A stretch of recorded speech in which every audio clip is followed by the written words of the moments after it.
Is Courtney Boykin. I am an assistant counsel supporting this particular council, and I will popcorn it to Chandria. Good morning, everyone. Chandrea Hersey, Senior Associate Counsel, and just here to support with any legal inquiries. I'll go ahead and pass it over to Martina. Good morning, everyone. Martina Stump, Director of Education at the Department of Children's Services. And we'll pass it over to, is it Jeanette? Janetta? Hold on.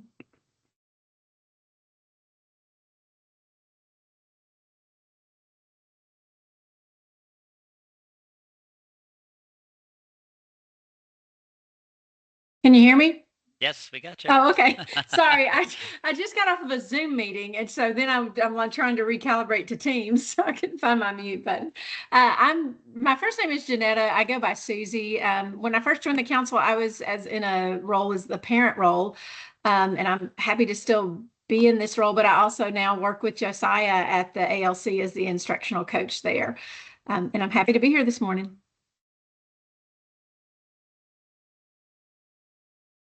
All right, Dr. Ball. Good morning, everybody. Karen Ball Johnson here in Memphis Shelby County Schools, Senior Manager, Special Populations. Just happy to be here. Thank you. All right, are we missing anybody?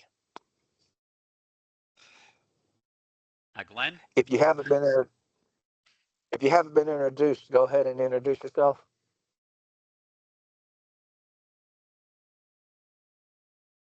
Glenn Wolfenbarger, Jefferson County Schools.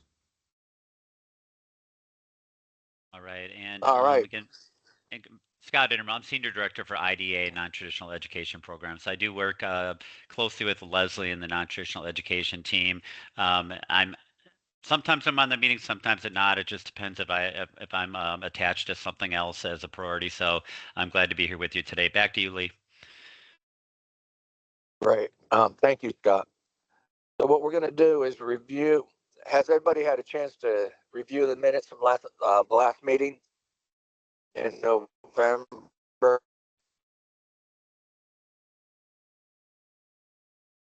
All right. I guess that's a yes.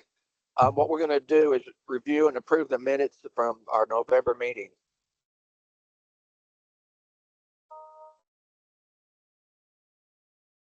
I'll make a motion to approve them. Great. And we need a second. I second. Great. We have a motion and a second. All in favor of passing the minutes from November, say aye. Aye. Aye. Aye. Any opposed, say nay. All right, thank you. And now we're going to go updates from the field and open up to the council for anybody that wants to speak.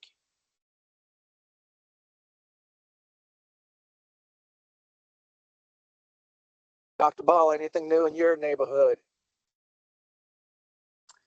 No, not necessarily anything new. Of course, we had monitoring just last week or week before last, and everything went good in our area. Nothing new, just working to take care of homeless students and foster care students, and also working with the alternative schools to ensure that those students are placed as quickly as possible. Great, thank you. Glenn, any updates from your side of town? One thing we're seeing in our county, it's dealing with special education students. This is the first year that we're starting to see students that during their manifestation meetings are being found, that their disability is the reason of their behavior. And so we're starting to see the trend of educationally placed students.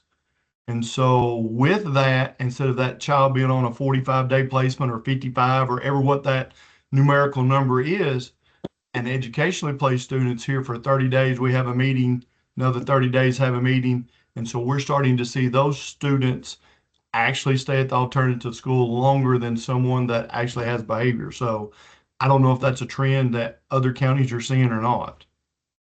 Hey, Glenn, can I ask you a question about that?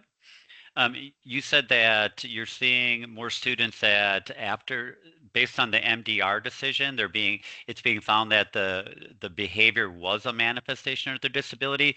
So you're saying that the IEP teams are coming in after that and making educational placement decisions for the students to be placed in the alternative school or program? Yes, they are saying that it is a manifestation of their disability, and so they can't send them up here on behavioral because Right. their disability caused it. So now they are sending them up here educationally placing them. Are you guys, are the staff working in the alternative school or program, are they involved with that IEP team decision when No, that's we being cannot. made? We cannot be part of that with that manifestation. We're the after effect of that. Yeah. Are you guys part of because I kind of look at it two ways. What I'm hearing is there's an MDR that's saying, yes, the behavior is a manifestation of their disability, which by law means they stay where they're at. But if I'm understanding it right, an IEP team is coming afterwards because the MDR team is different than the IEP team. So the IEP team is coming in afterwards and saying, hey, we think it would still benefit the student, even though it was a manifestation of disability, to have an LRE in the alternative school or program for reason A, B, or C. Is that what's happening? Yes, and sometimes it's based back on their behavior, sometimes it's based on academics, but it is something that we have seen. I've had a total of 4 students this year that have been educationally placed. Are you seeing that the teams are completing functional behavior assessments and behavior intervention plans before the placement? That varies greatly, and that's how Okay. I'm going to answer that. Yeah, it's concerning to me just from my IDEA world that I primarily focus in. Do you feel that the decision is being made by the IEP team, or is it clearly cut away from any type of disciplinary student code of conduct? Truly, I don't know. I Yeah. know they're just having the manifestation, and that typically is the IEP team too. And then they are coming up to me, and of course, then they get intaked at the alternative school. So I'm out of that loop at all out of the other schools Yeah. as we have to be at the alternative school. So. Yeah, Scott, that sounds like an LEA, like a superintendent decision, because our superintendent, I mean, the way we operate is, and we actually have board policy that you can't place students here just simply due to an IEP reason. So we do manifestations. If it is a manifestation, we follow the law that says you have to do an FBA and develop a BFE or expand the services. And then we only place kids at our ALC based on federal zero tolerance, which is one of 3 reasons, right? Mhm. So we have been having this conversation, I would say, the last year, following the law, talking to our lawyers about what the least restrictive environment is. So then we get into educational placement, but we've determined that we're going to keep the ALC clean and separate as a place of discipline, not a place of placement. So we've gotten creative with a couple of other options. Sometimes our district will contract with places like Genesis or Rutherford Academy to Right. place students based on an LRE problem. So if it's an IEP problem, a behavior related to an IEP, and the resources of the district just aren't enough, we've got a really small percent of these kids who get placed. Our district is also in collaboration with other districts outside of the state, and some within the state. Metro, for instance, has lots of great options for students in this kind of situation where, yeah, it's behavior, but they don't need discipline, they need intervention.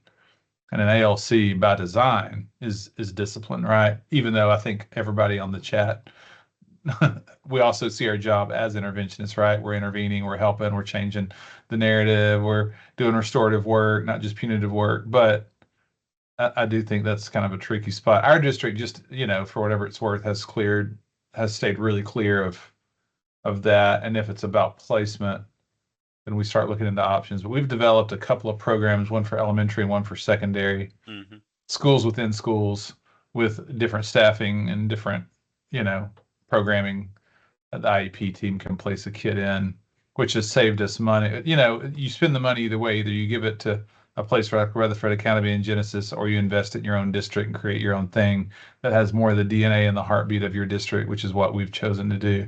But it is, a restrictive environment, right? So, and then they start working with the IEP team and setting goals and monitoring and taking data and trying to push those kids back into more inclusive settings all along the way. So, yeah, I agree with all that. Just my only thought and concern, Glenn, would be that if that truly is the process that's happening, and there is, there's nothing against federal requirements that say an IEP team can't meet to determine if that LRE is most beneficial for that student, because it's really not the brick and mortar. It could be something else, and there could be more behavioral supports in place. There could be a smaller student population to teacher ratio. But I think that functional behavior assessment and BIP piece in between is very, very important, because otherwise you're going to get this student that obviously there's something that happened with their behavior that was part of their disability that wasn't addressed. But that's why that FBA piece is really important to have in place, so they can remain in their current LRE with these supports first. And if that doesn't work, then the IEP team can meet. So if you ever want to have any further conversation about that, reach out to me. I'd be happy to talk through it with you. And I don't know if it's a concern. I imagine the students are still getting what they need if it was an IEP team decision and the parent agreed to it. But if you've seen a big switch this year and it wasn't happening before, now there's 4 kids, we can see patterns that sometimes start to happen, right? Even if it's a manifestation, we'll still send them over, right? We'll still send them over. So those are just my outside concern, but I'd be happy to have a further conversation with you. Anyone else seeing that across any of the other placements throughout the state in your LEA?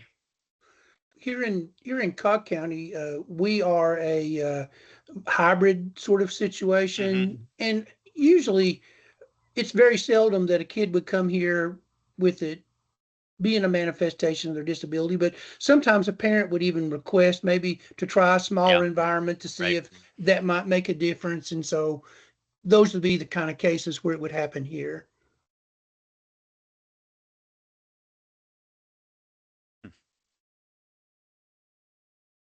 Anyone else?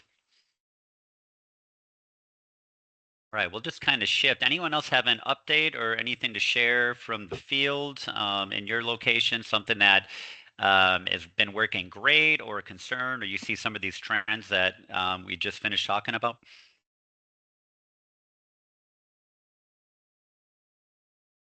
Only update I want to give is one of the things our district has done to grow principals. We have a different kind of principal learning plan, professional learning plan every year, where we partner up with another secondary principal and the secondary team.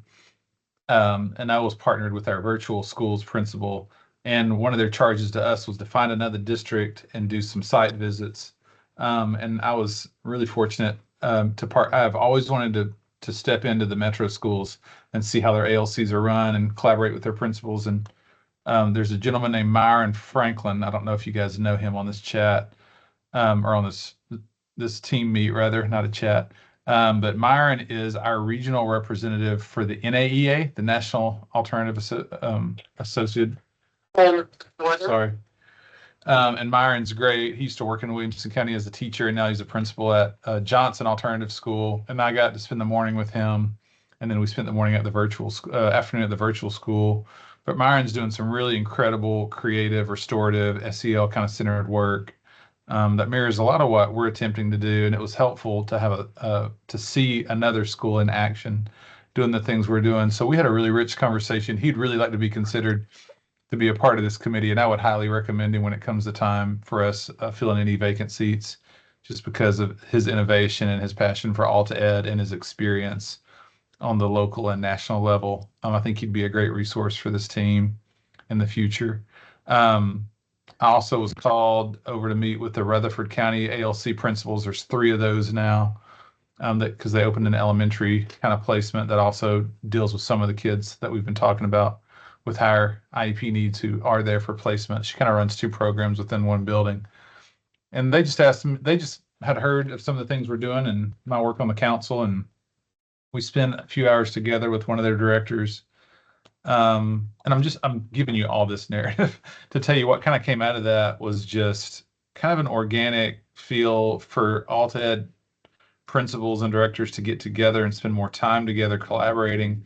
So I think what we're going to do after talking to those folks in Nashville folks is host nothing too formal, nothing to like make a flyer for, but kind of a regional ALC leader meetup for Middle Tennessee in Williamson County this summer. We have a summer program, so we'll probably invite folks to come over and like spend a couple hours looking at that, and then have kind of a roundtable lunch discussion somewhere in the area. So it's something that everybody I've talked to in our region is really open to, and I think even hungry for, is that collaborative piece among districts. So we've talked about it a little bit on this council, but we haven't ever really set it up, officially.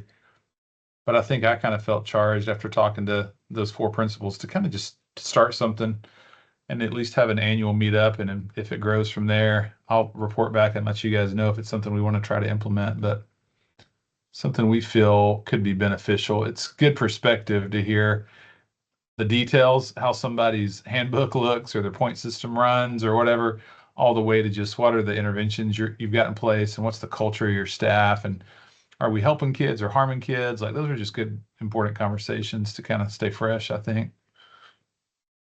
So that's something we're working on. Yeah, I agree. I think anytime you can see another program, talk to another group that is doing it differently, and in a positive way, bounce ideas off each other. Yeah, it's a great idea. Yeah, please keep the council updated, Josiah. And Yeah.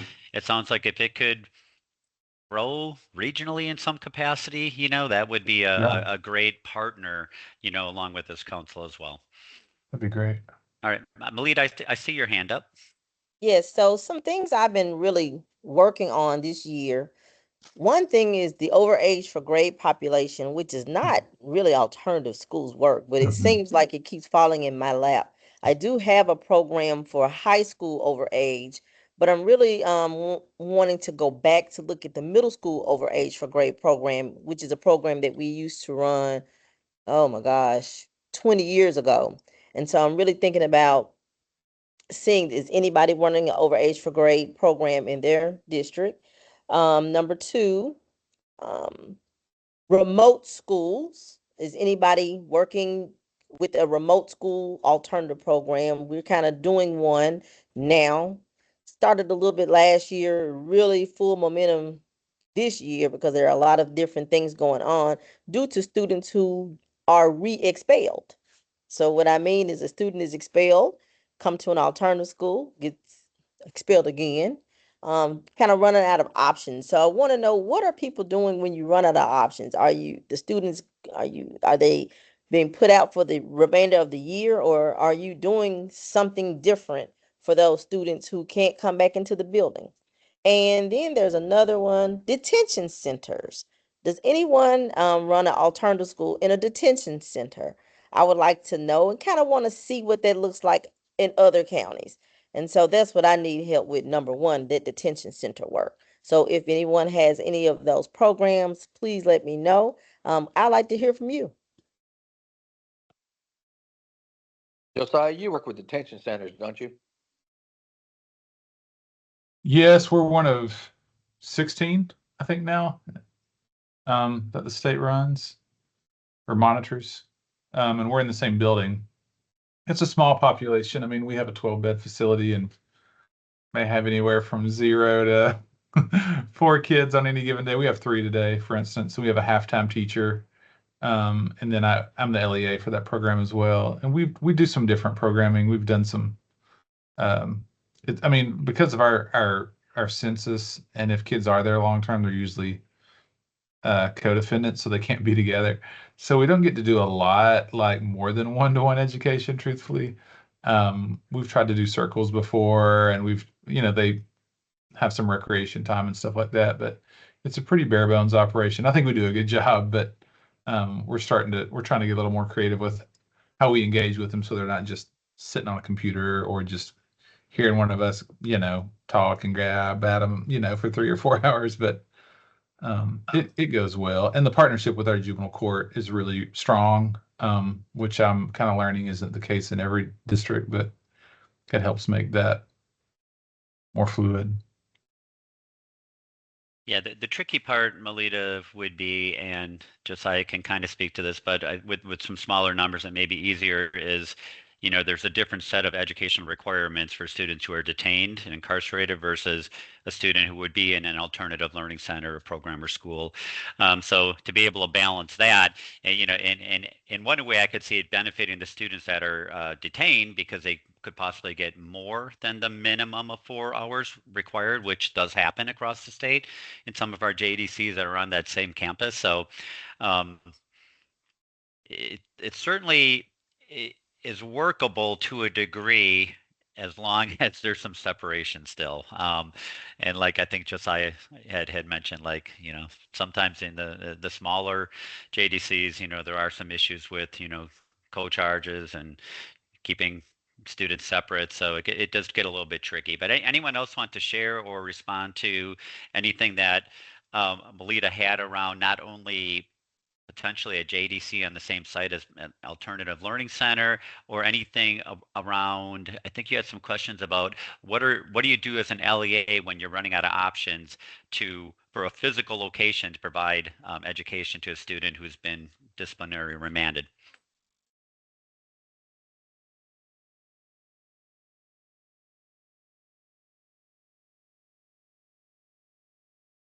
And let me say this.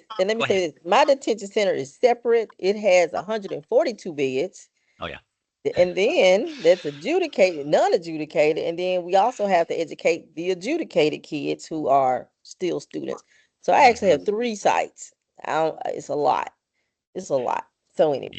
Yeah, I know Erin gets out there by you guys most of the time annually for the Yes, monitoring, she because she lives out in that area, and it's also going to vary. When if a student is a student with a disability and has an IEP, you have to continue to provide that FAPE, even though there might be a court order that says the student's no longer allowed on anywhere on school property, right?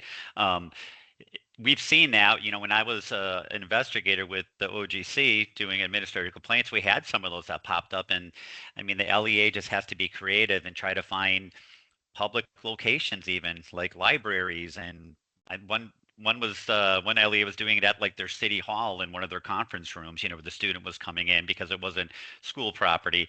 Anyone else have thoughts about these extreme cases where a student may not be allowed anywhere on any school property in the LEA, but yet, you have to serve them? Yeah, we recently had a threat of mass destruction here, a case like that, and we have a sort of a virtual program. Of course, we have the right as alternative principals to place some kids in that, and so we're going to keep him that way for the remainder of the semester. We're monitoring his progress on work, and then he'll probably start next year at our alternative school. So we've done that. We've also, this is a little bit different, that some of our larger schools have what's called an alternative to suspension program within the school, that for first time marijuana use or something like that, that they work through a program, have to pass a drug test. They got so many days to pass through the program before they would send them to alternative. So that's a little different than what you were talking about, but that's a couple of things we do here to help with those kind of struggles. And can I bring up one more? I'm sorry, just on my mind. A lot of schools, in lieu of, I think kind of what the gentleman said earlier, principals just want to send them to an alternative school, but not expel them. So does anybody have that issue? Which I'm always combating that. Now I'm being the mean person, because the answer is no. And even with the hybrid programs, you have to go through the proper channels, but some people just want to, hey, He didn't do this, he didn't do that. Send him to Melita. Does anybody have that issue? No, ma'am. What we used to do in Smyrna West was principals would try to do it, and the answer was same as you, no. So keep up the good work, and no is a good response. No. Yes, they call me Miss No now.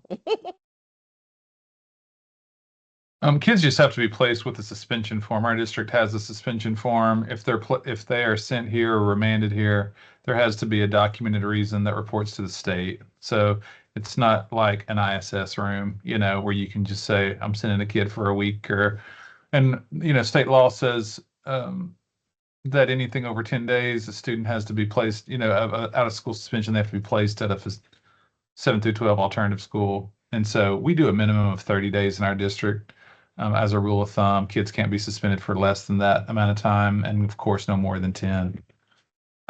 So they just have to have a suspension form and a reason. It can be non-zero tolerance, and it can be, outside of the scope of certain things. We have board policy that has a long laundry list of reasons kids can be suspended, and it says things such as vulgar language. Well, a kid could come here for 30 days for that. By board policy, they don't, just for cussing. But it allows principals to use progressive discipline and for the alternative school to be a part of that progressive discipline. So, but yeah, there's always a reason attached to it. Thank you all. Thank you. Any additional updates from the field?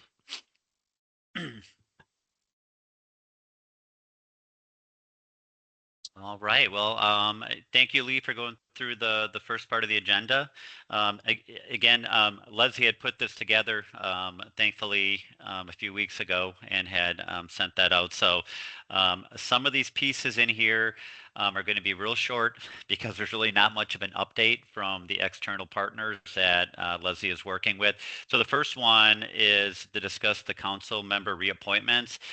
Leslie has reached out at least 2 times over the past few weeks to the state, the appointments individual, and she hasn't gotten a reply back yet with her question. So I really don't have an update on the member reappointments from the state. So once she gets that information back from Tyler, I'm sure she will get that out and share that out before the next quarterly meeting, just so everyone's aware of what the status is. Any questions or thoughts that you want me to look into further regarding reappointments?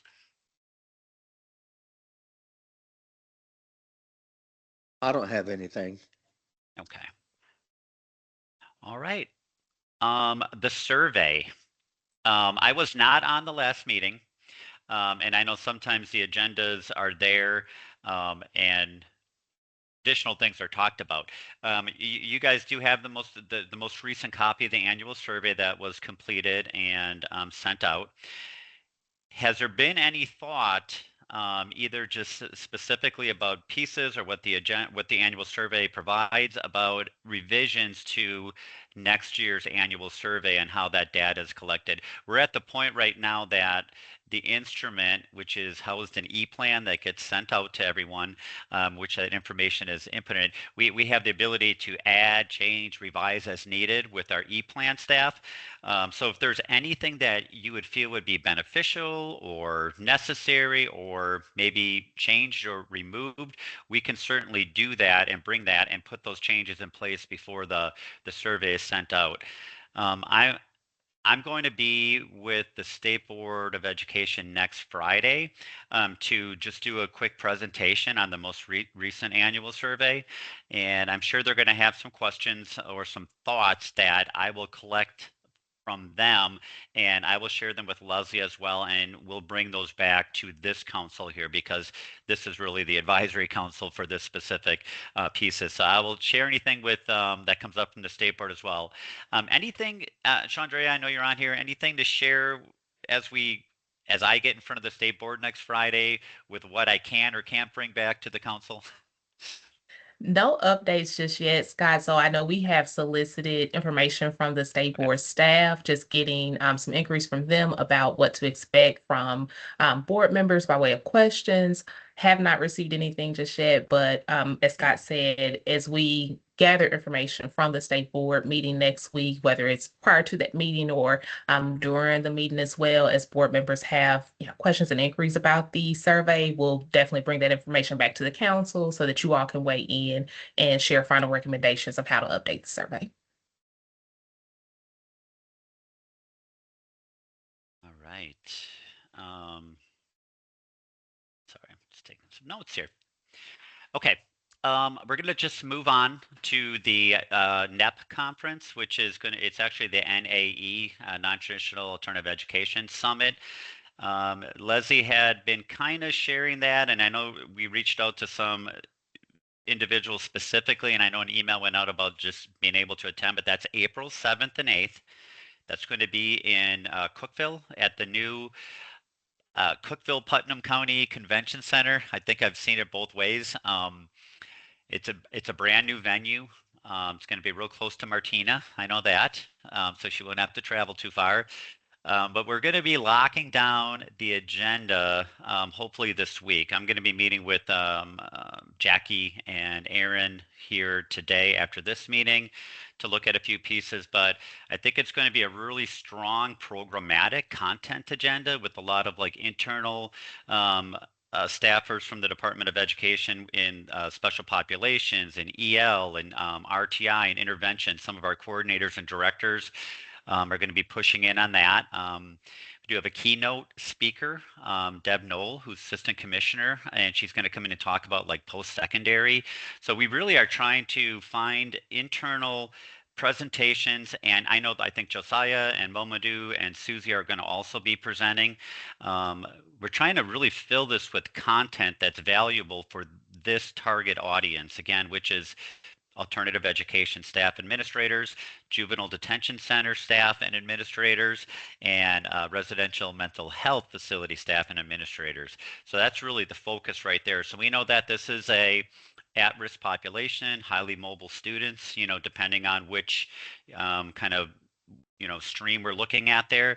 So if we can get as much content out there as well, we're going to also have some legal guidance as well, just like going through state board rules and statutory requirements as it relates to these different areas. And then I think we might do some roundtables at the end. I think Leslie may have mentioned that as well, where there might be an alternative education roundtable where as many of you that are going to be present and able to be there can meet with staff and alternative education staff that's going to be at the conference to just bounce ideas off, kind of what Josiah was saying before, bounce ideas off each other, talk about what's working, not working, and all those pieces, of course, can be, you guys are going to have your ears and eyes there, so you can be able to bring that back to the next quarterly meeting and kind of talk about, like, what are we going to do with this information that we heard. But it should be great. I would expect a registration is going to open the end of this month. It's going to be in the FPO newsletter. It's also going to be in the Special Education Director's newsletter from the Department of Education.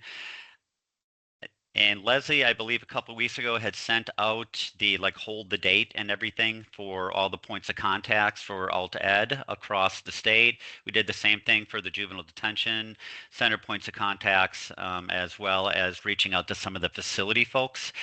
So we will reach out again to you as that registration opens up the end of this month, and for you to get that out to your staff. So if you can, please get that out to any of your staff that would work in any of these, worlds around these highly mobile students. And, we want to fill it up as much as we can with registration, but it's going to happen that 7th and 8th. It's going to be a full day on the 7th, and then it's going to be a half day on the 8th. So it's going to end sometime around 11:30 that next day. So that'll allow for travel back for folks. So if you got to put any changes into your CFA for travel, you know who to talk to for some PD travel using some of that funding. Any questions about the alternative education or the non-traditional alternative education summit in April?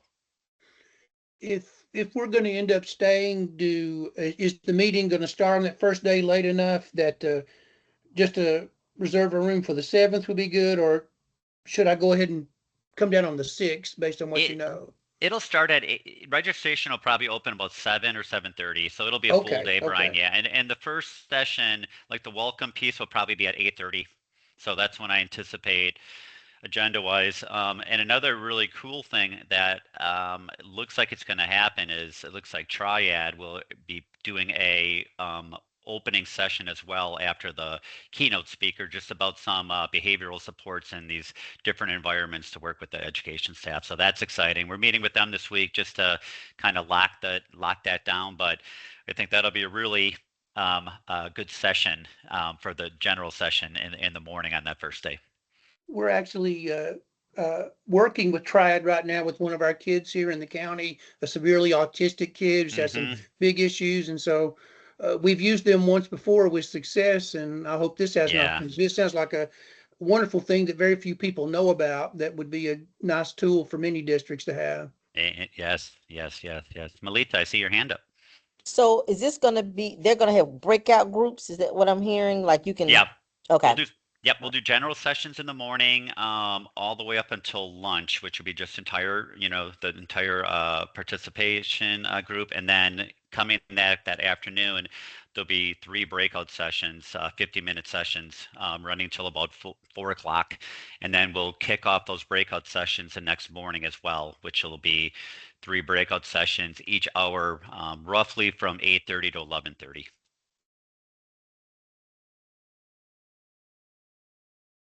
So once we have that agenda all set, registration, I'm sure you guys will be the first one to get that from Leslie as well. Okay. All right.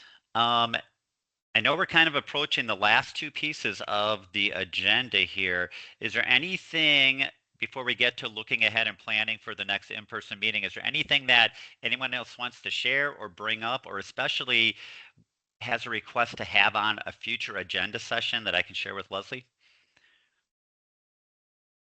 Scott, I just have a question. Yeah.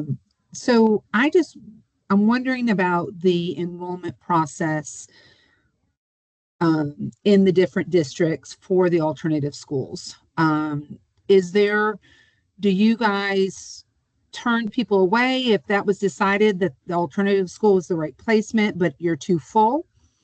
And so then you're not allowing them to enroll, or even they can't attend until the student attends your orientation meeting. And that's also delaying enrollment until they can get to that orientation meeting. What are those practices that you guys have at your alternative schools around this? We require an orientation before students start in our programs here in Cocke County. And in Rutherford County, there's orientation on Tuesday and Thursday. And speaking to being full, if it's just the disciplinary problem, they could hold on to it. We could say, hold on, keep them there for a while, but we have to take the 0 tolerance. So to give you a little bit more context, I'm talking about our kiddos coming out of residential facility that are in DCS custody, and the bid meeting is determining the school of origin and school of zone, and then they're determining based upon their past placement that alternative school is the most appropriate place for them, which okay, that's their decision, but they're also delaying enrollment if they're too full. So they're making that determination the alternative school is the best placement for them, but then they're delaying that enrollment until they have a space for them. So that's where I'm coming from with my concerns, because then we're also, we're stopping that flow of education services for these students that are already been in very contentious type of environment of residential facility and all that stuff like that. So I was just curious on what are some of the practices that you guys have at your alternative schools. If they come with an educational passport, aren't we required to go ahead and enroll them? That was my understanding. That is true, but that's not always the case. So Can I get go back ahead. to this. I have a huge philosophical problem with this, where it's like if a kid doesn't have a suspension to be served, and they shouldn't be at an alternative school, because by state law, alternative schools exist to serve suspended and expelled students. So, I mean, every district has their own needs, and I need to stay in my lane, I guess. But it doesn't feel fair to take a kid at it, because we've had bid meetings and we get kids all the time from custody, and there's group homes in our area. And we work really hard to put those kids in the school that their group home is zoned for, and then have a really strong support team. And we've talked a lot as a district about transitioning. Like it started with transitioning kids from ALC to homeschool because we weren't doing that very well. And now the state, we have a lot of support there, right? And it's in state law and all that we have to. But as a district, we've really tried to rethink, like if a kid's coming into DCS custody or coming into our county, there's a little group home called My Friends. There's 3 or 4 places. But when they come to our school, we're not just throwing them in class with the schedule and meeting them. We're having a meeting with the caregiver, with the counseling staff, with the mental health. We partner with STARS, with the STARS counselor, and we have a plan, So I think it's really important to give kids a chance. You can argue either way. Either they need, access to everything every other kid has. I call that equity. I mean, that's what justice and equity teaches us. But then also, you could also argue that, well, maybe they need something smaller and more supportive given their background. But that's a lot of guessing, I feel like. It's a lot of guessing how a kid's going to do. And I don't know that that's fair for a kid. I mean, I agree. And I do Yeah. feel like it needs to be an individual decision Yeah. based upon just the needs, because you're right. There could be, a student that needs that smaller class size, more structure before they're just put into this big, huge high school after coming out of a residential facility. So I do feel like it's an individual student decision. My concern is just this delaying of enrollment based upon there's no room at the alternative school, or it's that's my concern. And so I just didn't know if you guys have where you turn people away and say no, it's too full, we can't do this, or how that works in your districts. I think Well, people who Melita, are doing that are breaking the law. If they come with an educational passport, I think people need to be tread carefully in that kind of situation. School districts, by that I mean. So we've had that problem before. What we did was some of those students, we go back and look at their why they got expelled. And some of those students, those first time offenders and things like that, you can put some of those kids on remote learning to make space. Those kids who are doing very well, they're passing high school students, not elementary, middle, of course, but we would use the remote school option to make space for those who really need to be in person, if that makes sense. Hey, Melita, on that question, remote learning, how are you distinguishing a student with special education versus not special education? And where does the IEP team decisions come into place with that? Great question. So I have a exceptional children supervisor and advisor. And so what I did was I partnered my remote school learning program with with one of my schools. And so the students will log on with a teacher, and they will work with those students. Now, my special populations, my exceptional children, those students, we try to make sure those students are in person. But there have been some situations where students or parents have requested that they are online learning, remote school learning, due to a situation that for safety reasons. And if that's the case, we do have teachers who work with those students remotely, only for a short period of time, dealing, of course, like if you probably don't have this situation, if they are in danger of coming inside of a building. Does that make sense? Or did that answer your question?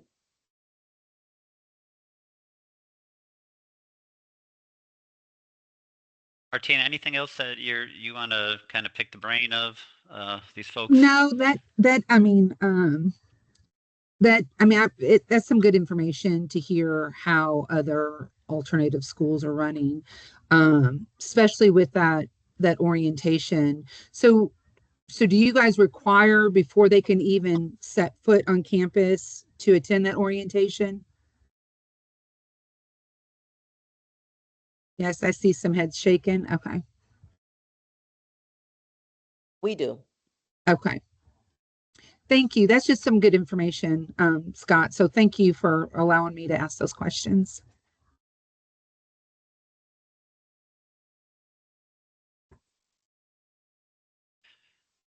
All right, looking ahead for the next in-person meeting, I'll connect with Leslie when she's back, and she'll connect with all of you through email, I'm sure.